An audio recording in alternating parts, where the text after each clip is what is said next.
காஞ்சி சிட்டுக்குருவி சேனல் நேயர்களுக்கு வணக்கம். இப்போ ஆடி மாதம் கூழும் கருவாடு குழம்பு வைக்க போகிறேன். நாளைக்கு கூழ் ஊற்ற போகிறேன். அதுக்காக என்ன செய்யணுன்ட்டு சொல்கிறேன். இப்போ கூழுக்கு என்ன தேவைன்றத சொல்கிறேன். இப்போ ராத்திரி இந்த ஆழாக்கில் நல்லா ஃபுல்லாக கோபுரமாக 3 அழகு போட்டு தண்ணி ஊற்றி கரைச்சி வச்சுட்டேன். கட்டி இல்லாமல் கரைச்சி வச்சுட்டேன் ராத்திரி. இது புழுங்கல் அரிசி நொய், வீட்டுக்கு போடுற பாருங்க, சாப்பாட்டு நொய். இது பாருங்கள், பாதி பாதியாக இருக்குது அந்த அரிசி. இதில் 2 அழகு ஊற வைக்கிறேன் கூழுக்கு. நொய், இது புழுங்கல் அரிசி நொய், வீட்டு சாப்பாட்டு அரிசி நொய்.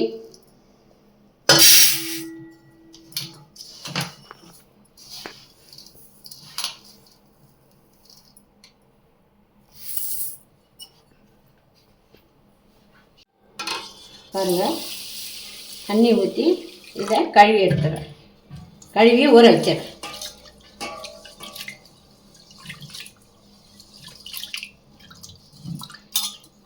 பாருங்கள், நொய்யை நல்லா கழுவி வச்சிருக்கிறேன். இது அப்படியே ஊறட்டும்.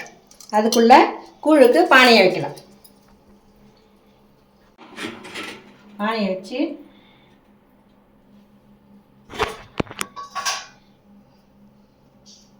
தண்ணி ஊற்றுறேன். இதில் 1 குண்டான் தண்ணி ஊற்றுறேன்.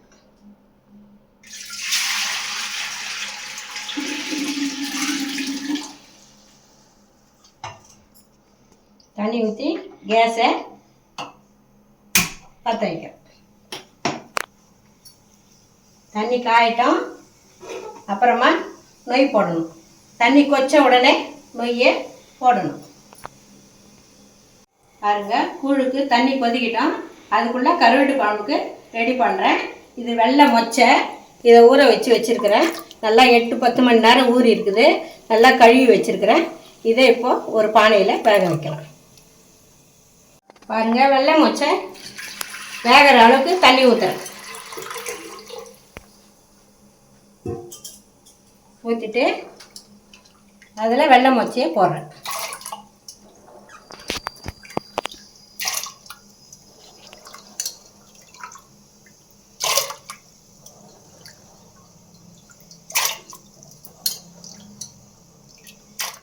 பாருங்கள், கருவாட்டு குழம்புக்கு வெள்ளை மொச்சை வேக வைக்கிறேன். இது வேகட்டும். அதுக்கப்புறம் இதுக்கு என்னென்ன போடலான்றத சொல்கிறேன்.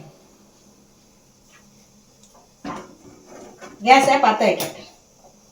மொச்சை வேகட்டும். கருவாட்டு குழம்புக்கு புளி பாருங்கள் எவ்வளோ போடணும்னு சொல்கிறேன். 2 பெரிய எலுமிச்சம்பழம் அளவு, 2 பெரிய எலுமிச்சம்பழம் அளவு. பாருங்கள், 2 பெரிய எலுமிச்சம்பழம் அளவு ஊற வைக்கிறேன். இதுவும் ஊறணும்.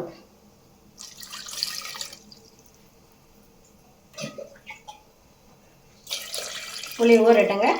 ஊறட்டோன்னே கரைச்சிக்கலாம். தண்ணி கொதிக்குதுங்க. இப்போ நொய் போடுறேன். கூழுக்கு நொய் போடுறேன்.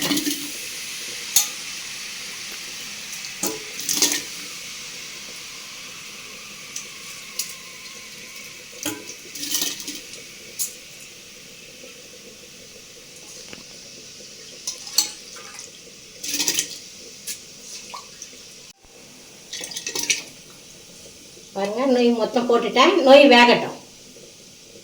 பாருங்கள், நொய் வெந்துச்சு, மொச்சையும் வெந்துச்சு. எப்படியும் குறைஞ்சது 1/2 மணி நேரம் ஆயிடுச்சு ரெண்டுமே வேகிறதுக்கு. நல்லா வெந்தால் தான் நல்லாயிருக்கும். பாருங்கள், நல்லா மெத்துன்னு வெந்து போச்சு. அதே மாதிரி நொய்யும் நல்லா மெத்துன்னு வெந்து போச்சு. இப்படி வெந்தால் தான் போடணும். சாதம் கொட்டை கொட்டையாக இருக்க சொல்ல மாவு போடக்கூடாது. இப்போது மொச்சையை நிறுத்திடுறேன். அப்புறம் குழம்பு கூட்ட சொல்ல காமிக்கிறேன்.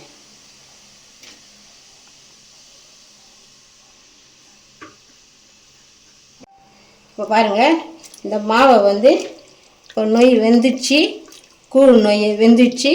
இப்போ இதை ஊற்றி கலரணும்.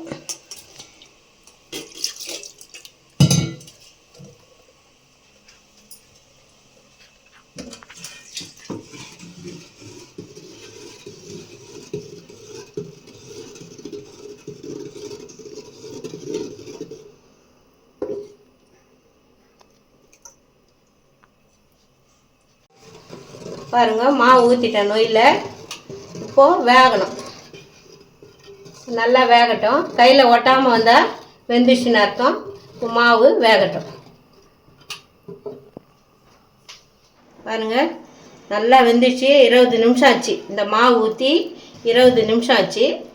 நொய் வேகிறதுக்கு அரை மணி நேரம் ஆச்சு. இப்போது இது எப்படி வெந்ததுன்னு பார்க்கணுன்னா ஒரு கிண்ணத்தில் தண்ணி வச்சுக்கணும். தண்ணி வச்சுக்கின்னு கொஞ்சம் எடுத்து இப்படி தொட்டு பார்க்கணும். கையில் ஒட்டக்கூடாது.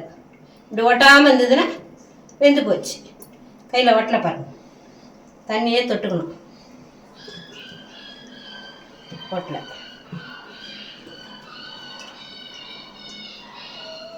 நல்லா வெந்து போச்சு. அதனால் இறக்கிறேன்.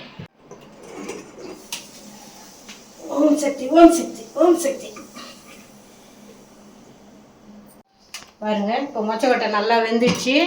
இப்போ கருவாட்டு குழம்புக்கு எப்படி செய்யறதுன்னு காமிக்கிறேன். இந்த பாருங்க, நல்லா வெந்து போச்சு மொச்சை. இப்போது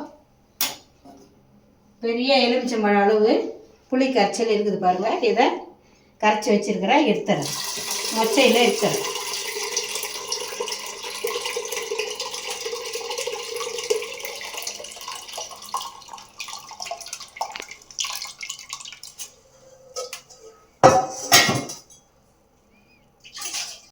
இப்போ தேவையான உப்பு போடுறேன். கொஞ்சம் குறைச்சலாக தான் போடணும். ஏன்னா கருவாட்டில் உப்பு இருக்கும். வாழை கருவாடு போட்டு தான் வைக்க போகிறேன். அதுலேயே மிளகாய்த்தூள் போட்டுறேன். 1 2, இது கொஞ்சம் காரமாக தான் இருக்கணும். 3, காரத்தெல்லாம் இழுத்துரும். 4 5 6 7 8 9, கொஞ்சம் குறைஞ்சது ஒரு 100 கிராம் மிளகாய்த்தூள். இப்போ இதை கேஸில் வச்சு பற்ற வைக்கிறேன்.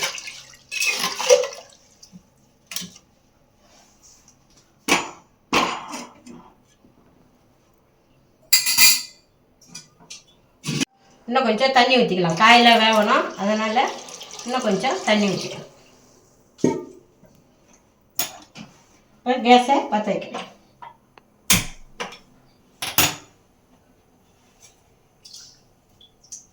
இப்போ கடாயை வைக்கிறேன். தாளிப்புக்கு கடாய்.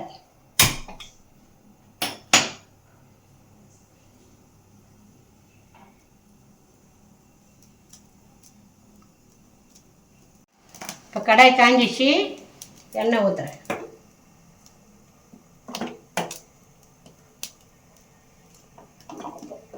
எண்ணெய் வந்து ஒரு 75 கிராம் எண்ணெய்க்கு ஊற்றலாம். பாருங்க,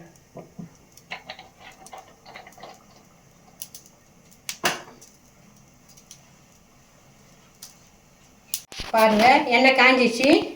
இப்போ 1/4 ஸ்பூன் வெந்தயம், கடுகு 1 ஸ்பூனு, ஒரு 1/2 ஸ்பூனு சீரகம்.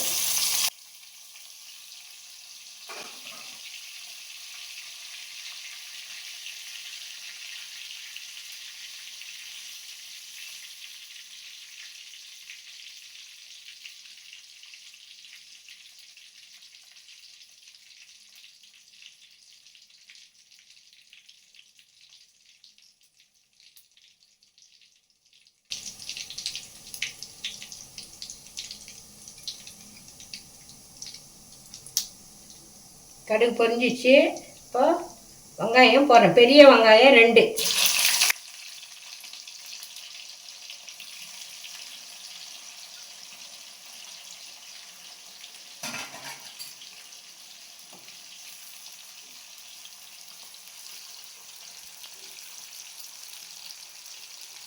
வெங்காயம் நல்லா வதங்கட்டுமா.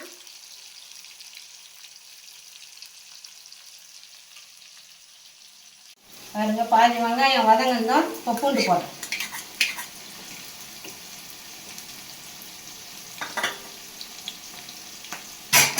பூண்டு போட்டுட்டு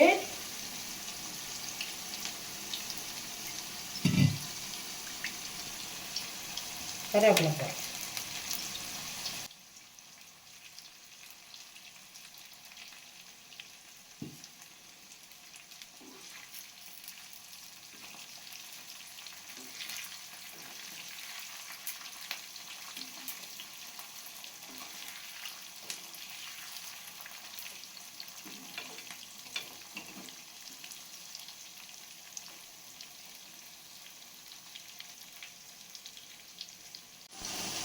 பூண்டு 15 பல் தட்டி போட்டோமா. இப்போ வந்து தக்காளி, பெரிய தக்காளி 4, இது நல்லா வதங்கட்டும். வதங்கினா குழம்புல போட வேண்டியதுதான்.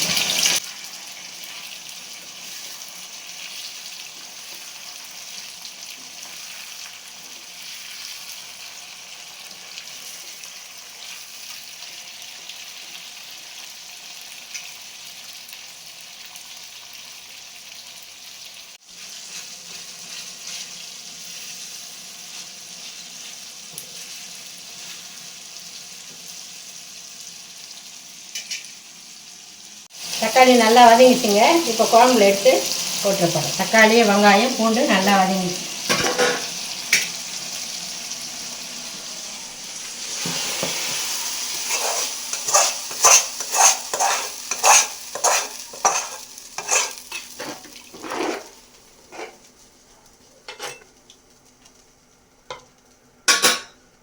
பாருங்கள், இப்போ குழம்பு கொதிக்கிற ஸ்டேஜ்.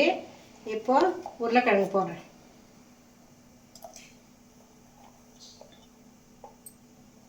கடைசியில் போட்டுக்கலாம் கருவாடு கழுவி.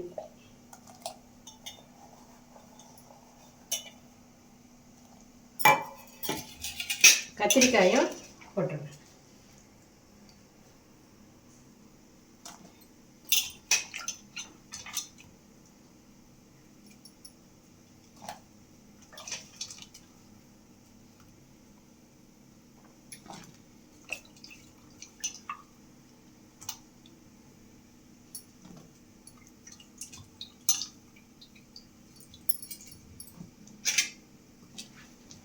காய் வேகணும்.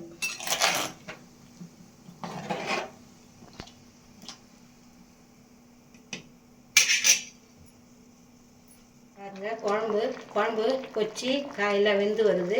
நல்லா வெந்த பிற்பாடு கருவேடு போடணும். பாருங்க, குழம்பு கொச்சி காயெல்லாம் நல்லா வெந்துச்சு. இப்போ என்ன பண்ண போகிறேன், ஒரு சிலர் சாப்பிடாத இருப்பாங்க, அவங்களுக்கு கருவாடு சாப்பிட மாட்டாங்க, அவங்களுக்கு எடுத்துடலாம். கொஞ்சம் எடுத்துட்டு அப்புறம் கருவாடு போடலாம். காயெல்லாம் நல்லா வெந்துச்சு.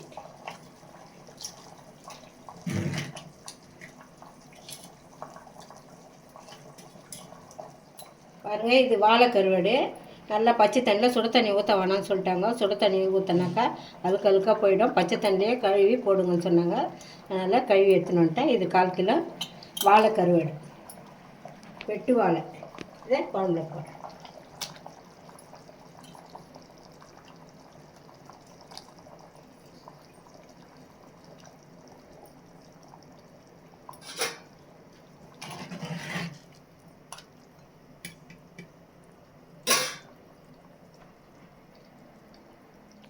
பாருங்க, காய் கருவாடு எல்லாம் வெந்துச்சு. இப்போ கேஸை ஆஃப் பண்ணிடுறேன்.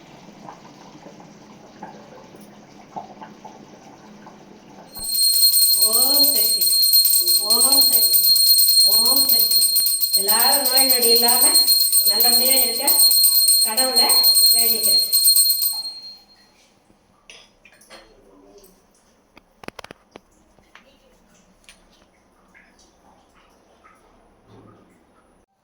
ஆடி மாதம் அம்மனை கூழ் ஊற்றி கும்பிட்டாச்சு. காஞ்சி சிட்டுக்குருவி சேனலுக்கு லைக் பண்ணுங்கள், ஷேர் பண்ணுங்கள், மறக்காமல் சப்ஸ்கிரைப் பண்ணுங்கள். நன்றி.